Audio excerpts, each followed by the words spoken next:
There's a reason why I'm making this video today, and I'm going to set the scene a little bit. Now before you all click off the video, you need to listen to this part. I've been on YouTube now for 10 years. Not specifically this channel, but I've been doing YouTube for 10 years this week. And I thought a lot of you guys have subscribed to this channel to see car content. And I wanted to showcase all the cars today and everything I've done to them, and also a little bit of the past with all the previous cars I've owned.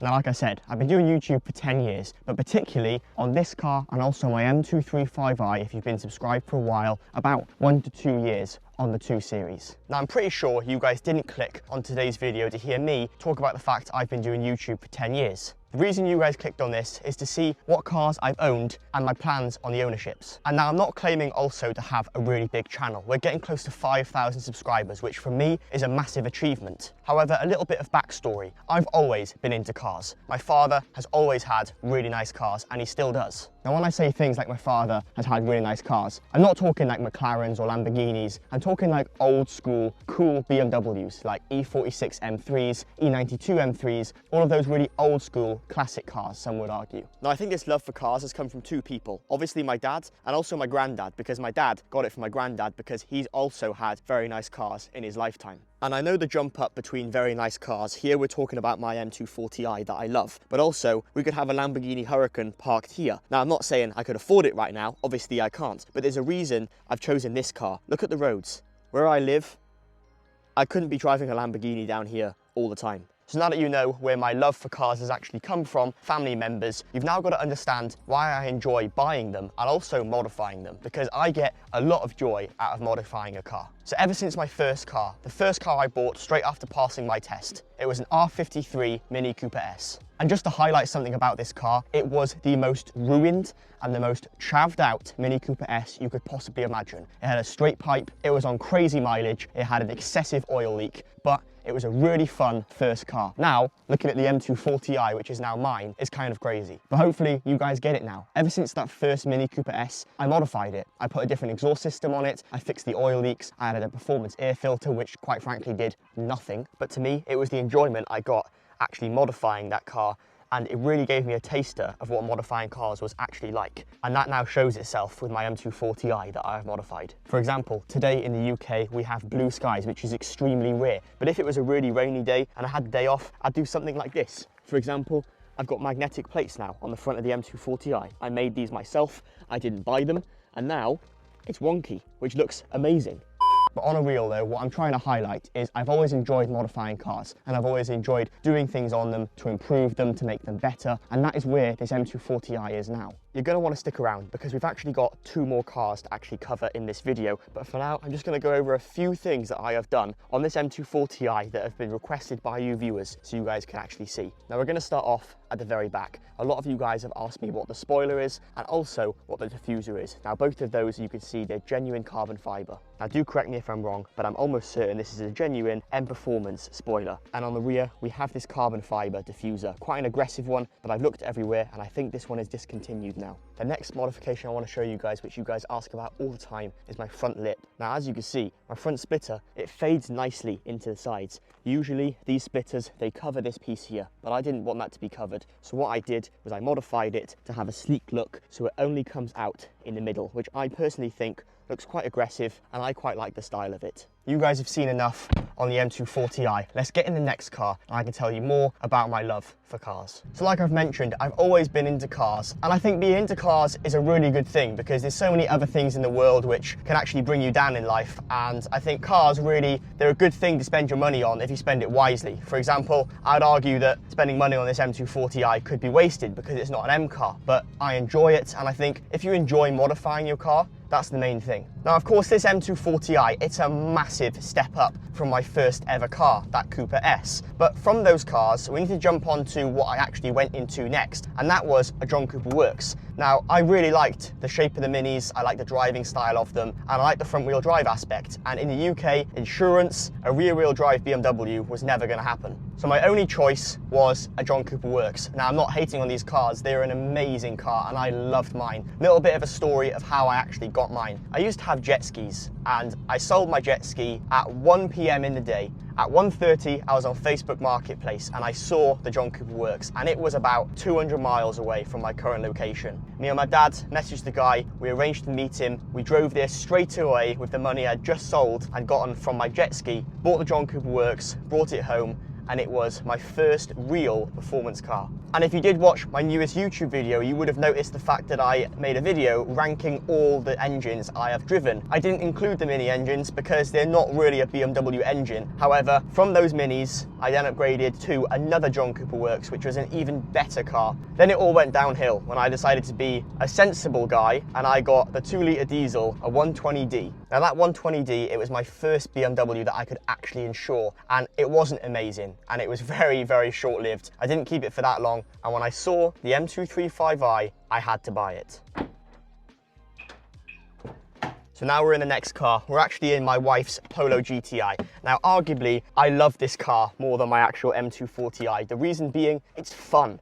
It's a really, really fun car. It reminds me of being back in the John Cooper Works era of my mini stages, but more capable, faster, more horsepower, handles better. It's an amazing car. And you'll have to ignore her kind of nail varnish stuff, but any of you keen viewers might have actually noticed a sign on these keys, and this was actually Jake Schnatter's Supra giveaway that I thought I could enter and win being in the UK, and I didn't because it's only for American viewers only. So if you guys want to know any inspiration for the videos, it's Jake.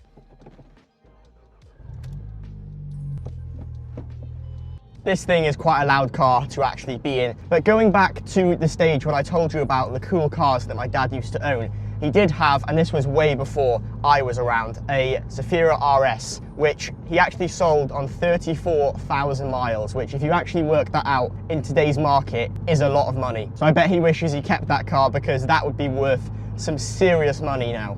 Now, while we are driving to the destination, I want to tell you guys quickly about having friends who are into cars. Now, I have 3, maybe 4 actually, of my good mates who are actually all into cars. One of them has a lot of nice cars, and the others have nice cars too. One of them has a Mark 6 Fiesta, but he loves it, and this is the point I'm trying to make about modifying cars. It may not be the fastest car in the world, and it may not be the best car in the world. In fact, they're quite cheap to pick up, but he enjoys modifying it. And this is the whole point with the car community, is if you enjoy modifying your car and you get enjoyment out of building it in your own way, then go for it, and don't let anybody shoot you down.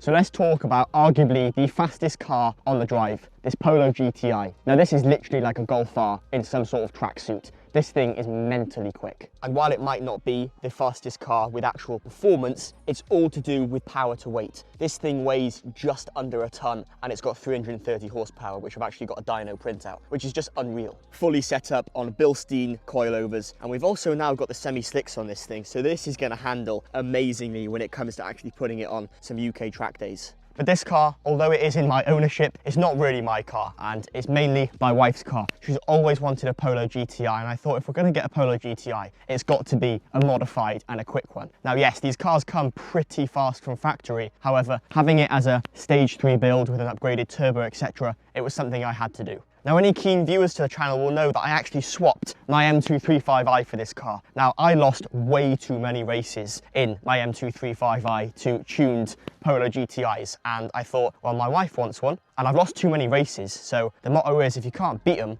then I guess you join them. This Polo though, I'm excited to get it on track. Hopefully, come summertime, we'll actually take it to a UK track day and enjoy this thing and actually hopefully set quite a good lap with it, because this car handles pretty well for what it is. It's light, it's grippy, and it has the power to actually get some decent speed. Regarding modifications for this car, there isn't really a lot I actually want to do to it now. We've got the square setup for the semi-slicks around, the brakes are good, the suspension's good, it's had a fast road alignment. All I do want to get eventually is some sort of aggressive spoiler, because currently this one is all right, but I think it makes the rear look a little bit too curvy, and we have the cool and aggressive diffuser, which looks really good, but obviously the spoiler is letting it down ever so slightly. Now, I'm fully expecting all the comments for this car. You can't get a modified or a fast Polo, and that is true. It's not a performance vehicle. However, I would say that Volkswagen's GTI lineup is the same as Audi's RS lineup, and then obviously BMW have their M lineup. I don't really know what the fast version of Volkswagen cars are, apart from the GTIs. If you guys know any different, please do let me know in the comment section. Now, while we are here and we're looking at the front of the car, I do want to answer one question. I've had quite a few people reach out to me and ask me why I don't have a really aggressive front splitter on the Polo GTI and also my M240i, and also why the fact that the front of the cars are quite high off the ground. And the reason being is, have you lived in the UK? And a matter of fact, have you lived in the UK where I live, where there's potholes everywhere? Because there's country roads, you sometimes get cow poo, etc. that are like this high on the road, and you don't want to be scooping that up with a splitter. So hopefully that answers any questions to why the cars are fairly high off the ground. We're now back inside the Polo GTI. Time to take this thing back, and truthfully, I love this car. It's so much fun, apart from when it needs fuel, which is often with this thing. And this Polo does have quite a nice blow-off valve. Listen to this.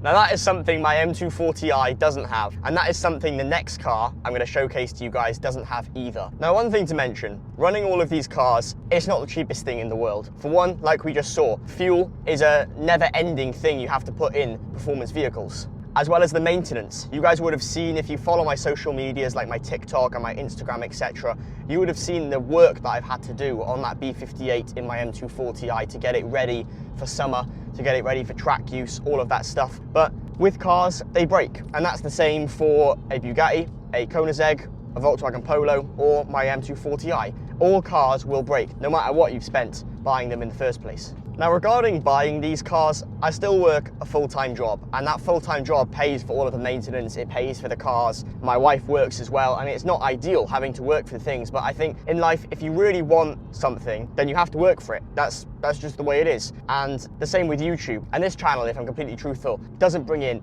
anywhere near enough money to even pay for the week's fuel in one of these cars. So if you guys do want to help with that and you enjoy the content, then hit subscribe, it's completely free. But I guess the point I'm trying to highlight with this YouTube channel is it's more of a hobby, and if it grows into something that eventually gets big enough to buy more performance parts, to upgrade the M240i to something better, then that'll be amazing, and that'll be a dream come true for me.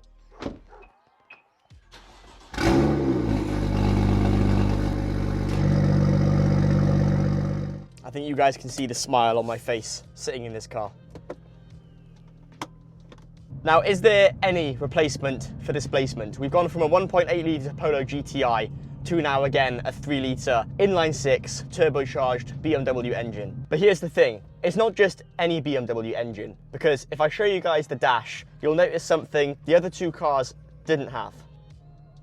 Now that M logo shows that you're in an M car. And if you guys know anything about what M car I'm in, you'll know that it is one of the best sounding M cars I have ever heard, period. The Polo GTI sounds awful. The M240i sounds awful. Those two other cars cannot compete with this car for sound. And there she is, the F87 original or OG M2. What I think is the best M2 on the market at the moment. So if you guys have stuck around long enough to this part of the video, you would have noticed I said in the beginning of the video that my dad's had some pretty cool cars. We mentioned some of the Cosworths, some of the other M3s, now this thing, which is just nuts. Boy, on a real hesitation creeping in, but you look so good and I know what you're offering.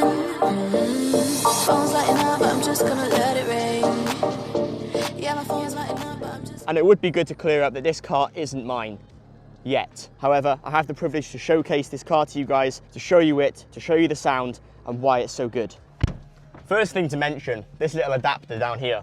Now, me and my father, we share the same MHD adapter, so you guys can already imagine that this car is tuned, and indeed, it is. It's not as fast as the M240i, but it handles so well. It handles amazingly. Like an M car, the jump up from what some would say an M Lite that the M240i is, to a legit M car, is night and day. And here is a little teaser for the channel if you guys want to see this. This car, as well as my car, as well as some other pretty cool cars, are going to Germany to the Nürburgring in May. So if you want to see the upcoming videos for that, which is just going to be unreal, then hit the subscribe button now. It's completely free and you won't miss it. Now we'll just let this thing idle for a few more minutes, we'll get the temperature up ever so slightly, and then we'll open up the valves. Because I haven't told you about this. This car comes with something which is very special. The M Performance back box, and this is arguably the best exhaust system for these N55 engines. I have never heard anything quite like it. So we'll get a few little revs with the back box completely closed, and then we'll open it up and you guys can let me know what version you prefer in the comment section. Valves open or valves closed.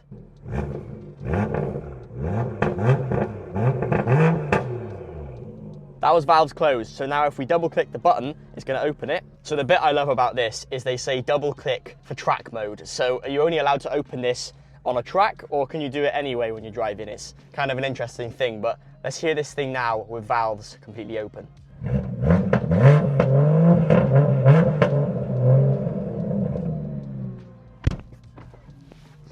We need to leave here before I actually get told off, because that is a night and day difference with how loud that thing is. That's unreal. This DCT box always confuses me. I'm a manual at heart. I drive 2 manual cars, so DCT takes some getting used to. But there we have it. We've reached the end of the video. Why am I making this video? Well, in the past year, I've grown this channel pretty well. We've gained over 4,000 subscribers, which has been incredible. And I haven't really showcased anything really about me or the cars on the driveway or the past. So I hope I've cleared that up and you guys can fully understand. Because you might watch my odd B58 video there, or the Polo GTI video there, or even this M2. So if you did enjoy the video today, please consider giving it a thumbs up. It pushes it to more people so more people can actually see this video. And if you really did enjoy it, then you can consider subscribing. It will really help me out and I'd really appreciate it. Apart from that, this was just a video to clear up a little bit about me, a little bit why I like cars so much, the cars that I currently own, and also some of the cars for the future.